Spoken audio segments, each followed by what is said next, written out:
তার মানে আপনি ফেস্টিভ্যাল আমরা ভুলে গেছেন না, ওই দুঃসাহসী সময়টা কেমন ছিল এটা একটু সামনে নিয়ে আসেন। দুঃসময় আমরা ফাইট করছি, আমরা জানি, আমাদের শেখানোর দরকার নেই। হাসিনার পতন আপনারা করেন নাই, আমরা করিনি তো, পারবে তো, পারছে। হাসিনার পতন বাংলাদেশের জনগণ করছে, আপনাদের একটা কন্ট্রিবিউশন আছে, তার যন্ত্রণায় ঠিক যাচ্ছে না, আর বাকিগুলো থাকলে কি হইতো? আসলটা স্বীকার করে নিন। একটা হলো যে গুপ্ত নিয়ে যে আলাপটা, গুপ্ত রাজনীতি আসলে একটা বড় সমস্যা। এখন বিএনপি এখন জামাতকে যখন অভিযোগ করা হয়, জামাতও পাল্টা অভিযোগ করে বিএনপির গুপ্ত, যেমন আমি বিএনপির গুপ্ত, সবাই গুপ্ত, আমরা হ্যাঁ আমরা সবাই গুপ্ত, গুপ্তের এই জগতে, তাই না? তো এখন আমিও ধরেন, এখন বিএনপি একটা ইনক্লুসিভ রাজনীতি করে, তার তো গুপ্ত হওয়ার দরকার নেই। বিএনপির মধ্যে জামাত আছে, বিএনপির মধ্যে আওয়ামী মনোভাবাপন্ন লোক আছে, কালচারালি বিএনপির মধ্যে আস্তিক আছে, নাস্তিক আছে, এটা সেটা মূল্যবোধ ভিত্তিক দল, এখানে সমস্ত রকম মতাদর্শের লোক আছে। একটা ইনক্লুসিভ পার্টি, সেই পার্টির আপনার এই ইনক্লুসিভ কালচারটাকে আপনি গুপ্ত বলতেছেন। সবাই তো আপনার মতো বিএনপি না, আপনার মন মতো বিএনপি না, এই কারণে আপনি তাকে গুপ্ত বলতেছেন। তো দেখেন, যেমন আমি লিবারাল ডেমোক্রেটিক রাজনীতি ধারাটা পছন্দ করি, এমন না যে বিএনপি সমস্ত রাজনৈতিক লাইনের সাথে আমার একমত আছে, পার্টি ডিসিশনের সাথে আমি একমত, কিন্তু এই রাজনীতিটা আমি ধরেন পছন্দ করি না, আমাকে গুপ্ত বলা হচ্ছে বা আরেকজনকে এরকম বলা হচ্ছে। তো একটা ইনক্লুসিভ পলিটিক্সকে আপনি গুপ্ত বলতে পারবেন না। আর ক্যাডার ভিত্তিক রাজনীতি গুপ্ত আকারে ফাংশন করে, এটা পৃথিবীতে নতুন না, এটা নিয়ে মাইন্ড করার কিছু নাই জামাত ইসলামের বা একটা বামপন্থী দলের। কমিউনিস্ট পার্টি একসময় যখন নিষিদ্ধ হয়েছিল, কমিউনিস্ট পার্টি এরকম গুপ্তভাবে ফাংশন করছে, জামাত ইসলাম বহুবার ইতিহাসে নিষিদ্ধ হয়েছে, ফাংশন করছে, ঠিক আছে। ওটার ব্যাখ্যা ভিন্ন, এক ব্যাখ্যাকে সব জায়গায় দেওয়া যাবে না, আপনারা তো দিচ্ছেন নানাভাবে। তো ফলে গুপ্ত রাজনীতিটা আপনার কোনো ব্যাখ্যা আছে আতিকুর রহমান? না, আমি শেষ করি এখানে। ফলে গুপ্ত রাজনীতি বললেই যে এটা একটা মানে এটা খুব খারাপ ব্যাপার হয়ে গেল বা এটা দিয়ে এটা মাইন্ড করার ব্যাপার নাই, কারণ এটা এই ধরনের রাজনীতির ক্ষেত্রে এটা খুব স্বাভাবিক প্রবণতা। অস্বাভাবিক বিএনপি করার সুযোগ নাই, কারণ বিএনপি একটা ইনক্লুসিভ পার্টি। আলাদা দরকার নাই তো।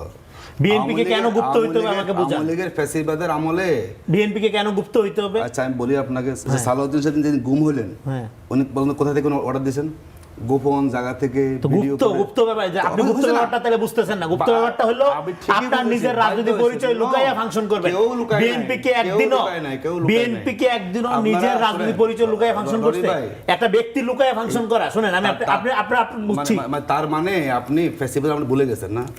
আপনি ভুলে যেতে পারেন, আমি ভুলে যাই না, এটা এখন আমার ঘুম বাংলায় মনে হয়। আমি আপনাকে একজন ছাত্রকে আব্রাহের মতো ব্যক্তিকে শিবির সন্দেহে মেরে, শিবির সন্দেহে মেরে ফেলা একটা কালচারের ডেভেলপ হয়েছিল বাংলাদেশে, এটা প্রতিবার আমরাই করছি। এখানে শুনেন, শিবির না, শিবির সন্দেহে তাকে মারছে, এটা কালচার ছিল আওয়ামী লীগের। এখানে বলছেন যে গোপন রাজনীতি করেছে, সেখানে যে ধরনের ফ্যাসিবাদী আচরণ আওয়ামী লীগ করেছে, এটা তাদের কে বলেছেন আপনার? এখানে আপনারা ফ্যাসিবাদী আচরণ আওয়ামী লীগ করছে, এটা তো নতুন কথা না, এটা সবাই জানে। ওই দুঃসাহসী সময়টা কেমন ছিল এটা একটু সামনে নিয়ে আসেন। দুঃসময় আমরা ফাইট করছি, আমরা জানি, আমাদের শেখানোর দরকার নেই। সেইখানে গুপ্ততার দুইটা, আপনি যে জিনিস বলতেছেন, একটা হলো ব্যক্তি গুপ্ত আকারে ফাংশন করছে, আর একটা হলো ব্যক্তি নিজের রাজনৈতিক পরিচয় গোপন করছে। বিএনপি কখনোই ফ্যাসিবাদী কায়দা অধিকার হরণ করে না। ভাই কথা বলতে দেন। বিএনপি কখনোই তার রাজনৈতিক পরিচয় লুকায়া ফাংশন করার মতো অবস্থায় বাংলাদেশের ইতিহাসে কখনোই যায় নাই, ছিল না। কারণ হইলো এইটা একটা মেইন স্ট্রিম পলিটিক্যাল পার্টি, এইটা একটা ইনক্লুসিভ পলিটিক্যাল পার্টি, তার লুকায়া ফাংশন করার দরকার হয় না, কারণ এইটা মেইন স্ট্রিম এস্টাবলিশমেন্টের মধ্যে এই পার্টিটা সবসময় ফাংশন করছে। এখন হাসিনার পতন আপনারা করেন নাই, আমরা করিনি তো, পারছে। হাসিনার পতন বাংলাদেশের জনগণ করছে, আপনারা গুপ্তভাবে এর সাথে ছিলেন, বিএনপি প্রকাশ্যে ছিল, এটাই হলো বাস্তবতা। আমাদের কন্ট্রিবিউশন আছে, বুঝা গেছে। আপনাদের একটা কন্ট্রিবিউশন আছে, তার যন্ত্রণায় ঠিক যাচ্ছে না, আর বাকিগুলো থাকলে কি হইতো? শুনেন, এই আওয়ামী লীগের মতো হবেন না। ৭১-কে হাসিনা নিজের পকেটস্থ করতে গিয়ে আজকে তার বংশের বাতি জানানোর লোক নাই। ২৪ এটা একটা গণ অভ্যুত্থান, মানে বাংলাদেশের জনগণের অর্জন, এটা কোনো পার্টি অর্জন না। ফলে এই পার্টি অর্জন এটা কোনো দলের ব্যানারে হয় নাই। কিন্তু বিএনপি যখন অংশগ্রহণ করছে এই আন্দোলনে, স্ট্র্যাটেজিক্যালি যখন বলার দরকার হয়েছে আমরা নাই, তারপরে আবার যখন বলা হয়েছে হ্যাঁ তোমরা ঘোষণা দেওয়া হয়েছে, প্রতি মুহূর্তে বিএনপির নেতাকর্মীরা ঘোষণা দিচ্ছে, প্রতি মুহূর্তে বিএনপি নেতাকর্মীরা আন্দোলনের স্ট্র্যাটেজি ঠিক করছে। ৬ তারিখে ছিল এই ঘেরাও, ঢাকার ঘেরাও, সেটা যে ৫ তারিখে আনা হইলো সেটা মির্জা ফখরুল ইসলামের সাথে কথা বলে করা হয়েছে। এটা তো জুলাই গণঅভ্যুত্থানের নেতারা, এবং এটা আওয়ামী লীগের এন্টার পরিকল্পনাকে ভণ্ডুল করে দিছে এবং আওয়ামী লীগের পতনকে আসলেই সম্ভব করে দিচ্ছে। এবং এই গণঅভ্যুত্থানে সবার অবদান, একটা হকার ছেলে থেকে শুরু করে, একটা সাধারণ গৃহবধূ থেকে শুরু করে, একটা সেনাবাহিনী থেকে শুরু করে, সবার অবদান সমান। এখন আপনি যেটা বলেন আমি এটার সাথে ১০০% দ্বিমত পোষণ করি। কেন দ্বিমত পোষণ করি? আমরা ফ্যাসিবাদ, স্বৈরাচার এগুলো একটা গালি আকারে ব্যবহার করি, বিশেষ করে ফ্যাসিবাদকে। এটা গালি না তো, এটা একটা পলিটিক্যাল ইডিওলজি, এটা পলিটিক্যাল মতাদর্শ। এইটার জন্য আপনার ক্ষমতায় যাইতে হবে না, ক্ষমতায় গেলে পরে এটা রূপ দেখা যাবে পূর্ণাঙ্গভাবে।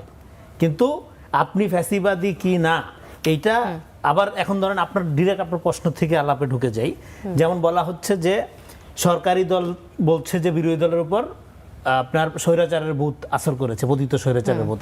আবার বিরোধী দল বলছে যে বিএনপি তো আওয়ামী লীগ হয়েই গেছে, এমন আওয়ামী লীগ হয়ে গেছে যে সংসদে আওয়ামী লীগের নিষিদ্ধই করে দিছে যায়, তাই না? তো তা এখন এই যে অভিযোগটা, এই অভিযোগের ক্ষেত্রে আমরা কি, আমি বলছিলাম শুরু থেকে যে আওয়ামী লীগ কি, আওয়ামী লীগ হলো একটা নফসানিয়াত, ক্যারেক্টারিস্টিক্স। এটা আপনি যেই দলই করেন, বিএনপি, জামাত, এনসিপি, হ্যাঁ, আপনি যাই করেন, এটা আপনি আওয়ামী লীগ হইতে পারেন বৈশিষ্ট্যের দিক থেকে, ক্যারেক্টারিস্টিক্সের দিক থেকে। সেই ক্যারেক্টারিস্টিক্সগুলো কি কি? যখন কথা বলবে মিথ্যা বলবে, ন্যারেটিভ প্রচার করবে, নিজেদের কাল্ট মনে করবে, আমরাই একমাত্র সহি, আমরাই একমাত্র সত্য, বাকি আর কেউ সত্য না এটা মনে করবে, আমরা ইতিহাসের সবচেয়ে আসল লোক, এবং চেতনা ব্যবসা করবে। আচ্ছা, এগুলো হলো আওয়ামী লীগের বৈশিষ্ট্য। এখন এটা যে করবে তার তো ক্ষমতায় আসার দরকার নেই, তারে আমরা আওয়ামী লীগ হিসেবে চিহ্নিত করতে পারি। আচ্ছা, বিএনপির বৈশিষ্ট্যটা কি? বিএনপির রাজনীতিটা হলো একটা মূল্যবোধ ভিত্তিক রাজনীতি। এবং আরেকটা উদাহরণ দিই, যেমন রিউমার স্ক্যানার, একটা আন্তর্জাতিক আপনার প্রোপাগান্ডা স্ক্যান করার বা ডিটেক্টর একটা সংগঠন। সেখানে বলতেছে যে দল হিসেবে বিএনপি ক্ষমতায় আসার পরে 790টা গুজবের শিকার হয়েছে, এবং প্রধানমন্ত্রী তারেক রহমান 287টা প্রোপাগান্ডার শিকার হয়েছে। তার মানে ক্ষমতায় আসার পরও তো বিএনপি দুর্বল। আচ্ছা, দল হিসেবে বিএনপি ক্ষমতায় আসার পর শরীয়তপুর জেলা আইনজীবী সমিতির নির্বাচনে প্রতিদ্বন্দ্বী প্রার্থীদের মনোনয়নপত্র সংগ্রহে বাধা ও হেনস্থার অভিযোগের মধ্যে বিএনপি পন্থী আইনজীবীদের বিনা প্রতিদ্বন্দ্বিতায় বিজয়ী ঘোষণা করা হয়।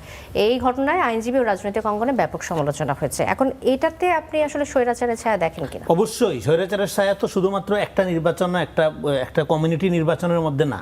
আমি বলতেছি যে আপনি যে সরকারি দল মানেই যে স্বৈরাচার, তার একটা জ্বলন্ত উদাহরণ হলো এই স্ট্যাটিস্টিক্স বলতেছে যে সরকারে থাইকা তারেক রহমান অসহায়, নিজের বিরুদ্ধে গুজব সে কন্ট্রোল করতে পারছেন, কন্ট্রোল করতে গেলে আবার তারে বলবে যে আওয়ামী আমলের মতো প্রধানমন্ত্রী গালি দেওয়ার কারণে।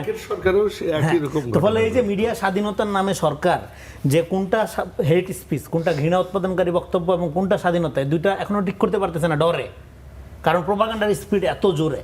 হ্যাঁ, আপনি যে উদাহরণ দিলেন এরকম ভুরি ভুরি উদাহরণ জামাতের ব্যাপারে দেওয়া যাবে, ভুরি ভুরি উদাহরণ বিএনপির ব্যাপারে দেওয়া যাবে। যে এলাকায় যে শক্তিশালী, যে অঙ্গনে যে শক্তিশালী, যে প্রতিষ্ঠানে যে শক্তিশালী, সে তার মতো করে প্রভাব বিস্তার করেই করে। এটা তো কালচারের ব্যাপার। কিন্তু ক্ষমতায় না থাকলে তো এটি সম্ভব হতো না যে বিনা প্রতিদ্বন্দ্বিতাতে বিজয়ী ঘোষণা করা। একটি উদাহরণ দেবেন? নির্বাচনে আওয়ামী লীগের আমলে প্রচুর কমিউনিটি নির্বাচনে বিএনপি জিতছে বিনা প্রতিদ্বন্দ্বিতায়, প্রচুর কমিউনিটি নির্বাচন আমি দেখাইতে পারবো আপনাকে। এটা টোটাল একটা কালচারের ব্যাপার। এটার সাথে রাষ্ট্রীয় ক্ষমতার সম্পর্ক খুবই ন্যূনতম। ডেফিনেটলি সম্পর্ক থাকলে প্রভাবিত করা হয়, প্রভাবিত করার সুযোগ থাকে। সেক্ষেত্রে বিএনপির রাজনীতির ধারাটা হলো একটা কর্মসূচি ভিত্তিক রাজনীতি, এইটা কোনো মতাদর্শ ভিত্তিক রাজনীতি না, এটা হলো একটা মূল্যবোধ ভিত্তিক রাজনীতি। দেখবেন যে বিএনপিতে সমস্ত টাইপের লোক আছে, সবাই সাধু। বিএনপি সব লোক যারা সাধু তারা বিএনপি করে এই দাবি করছি না আমি, কিন্তু আমি বলতেছি বিএনপির রাজনীতিটার মধ্যে কোনো রকম কোনো এককেন্দ্রিক মতাদর্শিক ড্রিভেন নাই যে এইটাই সত্য, এদিকেই হাঁটতে হবে, মূল্যবোধের মূল্যবোধ। দেখবেন এই যে জুলাই গাদ্দার তো বিএনপি পুরানা কথা এটা, কিন্তু এই সংস্কার প্রস্তাব মানবাধিকার কমিশনের যেই আপনার রিপোর্ট দিচ্ছে সংসদীয় কমিটিতে, সেখানে আপনার নওফেল জামির নিজে একাই তার মতো করে বিরোধিতার প্রস্তাব দিছে। তো এরকম আরো কয়েকজন সদস্য আপনার ভিন্ন প্রস্তাব দিচ্ছে, আরো বলতে পারবো আমি নাম। হ্যাঁ, তার মানে কি এইটা এই জিনিস ইভেন আপনি ধরবেন একই সময় একই বিষয়ে পল্টন অফিসে একরকম ভাবে বক্তব্য দিচ্ছে, গুলশান অফিসে আরেক রকম ভাবে বক্তব্য দিচ্ছে। এটা বিএনপির মধ্যে আছে, এটা সমালোচনাও করতে পারেন, আপনি প্রশংসাও করতে পারেন।